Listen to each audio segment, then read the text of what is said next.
जय श्री कृष्णा, राधे राधे। प्रिय दोस्तों, मनुष्य जिस प्रकार से सोता है उसका जीवन पर पॉजिटिव अथवा नेगेटिव प्रभाव पड़ सकता है। खासकर घर की लक्ष्मी अर्थात घर की स्त्री किस प्रकार से सोती है, इस पर उस घर की किस्मत टिकी हुई होती है। स्त्री के गलत तरीके से सोने से घर में दरिद्रता आती है, क्लेश होता है। लेकिन अगर स्त्री उत्तम प्रकार से अपना सिर सही दिशा में रख कर सोती है तो निश्चित ही उस घर में महालक्ष्मी प्रसन्न होकर प्रवेश करती है। हमारे शास्त्रों में स्त्रियों के सोने के तरीके को विशेष महत्व दिया है। अगर स्त्री इस प्रकार से सोती है तो उसे सुख समृद्धि की प्राप्ति होती है। हमारे ऋषि मुनि अत्यंत ज्ञानी और विद्वान थे। संसार के कल्याण हेतु उन्होंने ब्रह्मचर्य व्रत का पालन करते हुए जप तप आदि प्रकार के महान कार्य किए हैं। उन्होंने अपनी योग विद्या ज्ञान तथा अनुभव के आधार पर प्राचीन शास्त्रों और पुराणों का निर्माण किया है तथा देवताओं द्वारा प्राप्त ज्ञान को भी उन्हें शास्त्रों के माध्यम से मनुष्य तक पहुँचाने का उत्तम कार्य किया है। हमारे धर्मशास्त्रों में स्त्री और पुरुष दोनों के लिए ही महत्वपूर्ण नियमों का वर्णन किया गया है। सुबह जागने से लेकर रात्रि को सोने तक किए जाने वाले सभी नित्य कर्मों से जुड़े महत्वपूर्ण नियमों के बारे में हमारे शास्त्रों में बताया गया है। एक मनुष्य को उत्तम स्वास्थ्य की प्राप्ति के लिए अपने शरीर को कैसे शुद्ध रखना चाहिए और इस शरीर को पवित्र करने के लिए नित्य कौन से कार्य करने चाहिए, इसका वर्णन भी हमारे विद्वान ऋषियों ने किया है। श्री कृष्ण कहते हैं, मनुष्य को अपने शरीर से अत्यधिक मोह नहीं करना चाहिए, किंतु उसे परमात्मा से प्राप्त इस शरीर का नाश भी नहीं करना चाहिए। कई बार मनुष्य नाना प्रकार के अनिष्ट कार्य करके अपने पवित्र शरीर को मलिन करते हैं, इसे दूषित करते हैं तथा पाप युक्त बना देते हैं, जिस कारण से शरीर में रोग उत्पन्न होते हैं। मनुष्य की आयु कम होने लगती है, उसे अकाल मृत्यु प्राप्त होती है। आज हम बात करने वाले हैं मनुष्य को अपने शरीर को पवित्र कैसे रखना है और रात्रि को सोते समय में कौन से नियमों का पालन करना चाहिए। खासकर महिलाओं को इस एक महत्वपूर्ण नियम का पालन अवश्य करना चाहिए, अन्यथा जीवन में दुर्भाग्य आता है। नंबर 1, सबसे पहली बात है, मनुष्य को नित्य स्नान करना चाहिए। बिना स्नान किए कभी नहीं रहना चाहिए। स्नान से ही शरीर की शुद्धि होती है। स्नान करने के पश्चात ही मनुष्य देव पूजा आदि धार्मिक कार्य करने के योग्य बन जाता है। बिना स्नान किए कभी भोजन तथा पूजा पाठ नहीं करना चाहिए।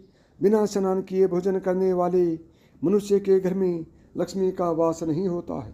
नंबर 2, दोस्तों, हमारे सभी धर्मशास्त्रों में बालों के विषय में महत्वपूर्ण ज्ञान दिया गया है। मनुष्य को अपने बालों को कैसे रखना चाहिए, किस दिन कटवाना चाहिए तथा किस दिन नहीं कटवाना चाहिए, बालों को कितना लंबा रखना श्रेष्ठ होता है और बालों से संबंधित क्या तांत्रिक कारण होते हैं, इसके बारे में शास्त्रों में बताया गया है। दोस्तों, हिंदू धर्म में सप्ताह का प्रत्येक दिन किसी न किसी देवता को समर्पित होता है और सप्ताह के प्रत्येक दिन के कुछ नियम भी अवश्य होते हैं। इस तरह बाल कटवाने से संबंधित भी कुछ नियम होते हैं जो हर दिन के हिसाब से अलग अलग बताए गए हैं। शास्त्रों के अनुसार मनुष्य को अपने बाल मंगलवार, गुरुवार और शनिवार के दिन कभी नहीं कटवाने चाहिए। मंगलवार का दिन मंगल ग्रह से संबंधित होता है। मंगलवार को बाल काटने से जीवन में क्लेश की स्थिति निर्माण होती है, अकारण ही शत्रु निर्माण होते हैं और व्यक्ति का स्वभाव भी क्रोधी बनने लगता है।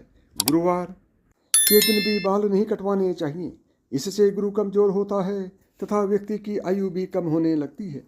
इस दिन बाल कटवाने से धन संपत्ति का नाश होता है और दरिद्रता भी आती है। शनिवार के दिन भी बाल कटवाने से मनाही की गई है। शनिवार का दिन शनि ग्रह से संबंधित है। इस दिन बाल कटवाने से अशुभ घटनाएं घटने लगती हैं, इसलिए शास्त्रों में मंगलवार, गुरुवार और शनिवार के दिन बाल न कटवाने की सलाह दी गई है।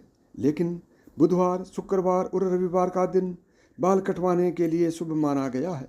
इसमें से शुक्रवार का दिन भी बाल कटवाने के लिए सबसे अधिक शुभ माना जाता है। इस दिन बाल कटवाने से जीवन में सुख शांति आती है और धन संपत्ति में वृद्धि होती है। दोस्तों, शास्त्रों के अनुसार वातावरण में कुछ ऐसी लहरें अर्थात सूक्ष्म ऊर्जा होती है जो हमें आँखों से दिखाई नहीं देती है। यह सूक्ष्म ऊर्जा हमारे सभी क्रियाकलापों पर प्रभाव डालती है, लेकिन कुछ विशेष तिथियों पर यह लहरें बहुत अधिक सक्रिय अथवा तेज हो जाती है। इसलिए इन तिथियों पर बाल नहीं कटवाने चाहिए। अमावस्या पूर्णिमा के दिन बाल कटवाना बहुत ही अशुभ माना जाता है। इस दिन जो अपने बाल काटता है उसके जीवन में नकारात्मक और दुर्भाग्य आता है। साथ ही मध्य रात्रि में भी अपने बाल नहीं कटवाने चाहिए। इस समय पर वातावरण में तामसिक और नकारात्मक ऊर्जा का प्रवाह अधिक होता है, जिसका सीधा असर हमारे मस्तिष्क पर पड़ता है। इसलिए रात्रि में बाल न काटने की सलाह दी जाती है। साथ ही शास्त्रों के अनुसार पवित्र त्यौहार, श्रवण मास, संक्रांति, ग्रहण आदि दिनों में भी बाल नहीं कटवाने चाहिए। इन दिनों में बाल कटवाने से पाप लगता है और जीवन में दुर्भाग्य आता है। जन्मदिवस पर बाल कटवाना भी अशुभ माना गया है। आइए अब जानते हैं महिलाओं के लिए बालों से संबंधित कौन से महत्वपूर्ण नियम बताए गए हैं। शास्त्रों के अनुसार काले, घने और लंबे बाल स्त्री का आभूषण होते हैं। बालों से ही स्त्रियों में पवित्रता और सकारात्मकता आती है। प्राचीन काल से ही स्त्रियों के लंबे बालों को उनके सौंदर्य का प्रतीक माना जाता है। लेकिन लंबे बालों से जुड़ी महत्वपूर्ण बात आप सभी को ध्यान में रखनी चाहिए। शास्त्र कहते हैं कि स्त्रियों के बाल कमर के नीचे तक नहीं होने चाहिए, और यदि हों तो उन्हें इस तरह से बांध कर रखना चाहिए कि वे जमीन को स्पर्श न करें। स्त्रियों के बाल बहुत ही संवेदनशील होते हैं। बाल जमीन पर टकराने से जमीन पर फैली नकारात्मक ऊर्जा बालों के माध्यम से मस्तिष्क में प्रवेश करती है, जिसके नकारात्मक परिणाम भोगने पड़ते हैं। साथ ही शास्त्रों में कहा गया है कि स्त्रियों को अपने बाल कभी गंदे नहीं रखने चाहिए, इससे माँ लक्ष्मी रूठ जाती है। साथ ही स्त्रियों को अपनी मांग में सिंदूर अवश्य लगाना चाहिए, इससे स्त्रियों को सौभाग्य की प्राप्ति होती है। स्त्रियों को अपने बालों को हमेशा स्वच्छ रखना चाहिए। इसके पीछे धार्मिक कारण यह है कि बाल स्वच्छ रहने पर सिर में खुजली नहीं होती, और सिर में हमेशा खुजली करते रहना शास्त्रों में अशुभ फलदायी माना जाता है। गरुड़ पुराण में कहा गया है, जो स्त्री अपने बालों को खुजलाते हुए पूजा पाठ करती है उसकी पूजा विफल हो जाती है। स्त्रियों को दोनों हाथों से जोर जोर से अपने बाल खुजलाते हुए गुरुजनों तथा बड़े बुजुर्गों से बात नहीं करनी चाहिए। बालों को सुलझाते समय जो बालों का गुच्छा निकलता है उसे अच्छे से फेंकें। उसे वहाँ फेंकने पर उसके दुरुपयोग हो सकता है, क्योंकि तंत्र मंत्र साधना और जादू टोने में हमेशा लंबे बालों का उपयोग किया जाता है, और इसका असर जिस व्यक्ति के बाल हैं उसके ऊपर पड़ता है। इसलिए महिलाओं को हमेशा अपने बालों को संभाल कर रखना चाहिए। शास्त्रों के अनुसार मासिक धर्म के 3 दिनों तक स्त्रियों को अपने बाल नहीं धोने चाहिए। साथ ही अपने बाल भी नहीं कटवाने चाहिए। वैज्ञानिक दृष्टिकोण से देखा जाए तो मासिक धर्म के समय हमारा शरीर बहुत कमज़ोर होता है, और इस समय कोई भी ऐसा काम नहीं करना चाहिए जिसमें अधिक ऊर्जा की आवश्यकता होती है। कभी भी सूर्यास्त के बाद या सूर्यास्त के समय बाल नहीं धोने चाहिए। ऐसा करना अशुभ माना जाता है। आइए अब जानते हैं स्त्री और पुरुष को कैसे सोना चाहिए। शास्त्रों के अनुसार अपना सिर हमेशा पूर्व अथवा दक्षिण दिशा में करके ही सोना चाहिए। उत्तर अथवा पश्चिम दिशा में सिर रखकर सोना अशुभ माना गया है। दक्षिण मृत्यु की दिशा मानी गई है। इस दिशा में अपने पैर कभी नहीं रखने चाहिए, इससे मृत्यु देवता यमराज का अपमान होता है। इसके पीछे वैज्ञानिक कारण यह है कि पृथ्वी की चुंबकीय ऊर्जा सतत प्रवाहित रहती है। यह चुंबकीय ऊर्जा उत्तर से दक्षिण की ओर बहती है। इसलिए अगर आप उत्तर में पैर करके सोएंगे तो यह ऊर्जा पैरों से होकर मस्तिष्क तक जाती है, जिससे रक्त का प्रवाह ठीक से होता है।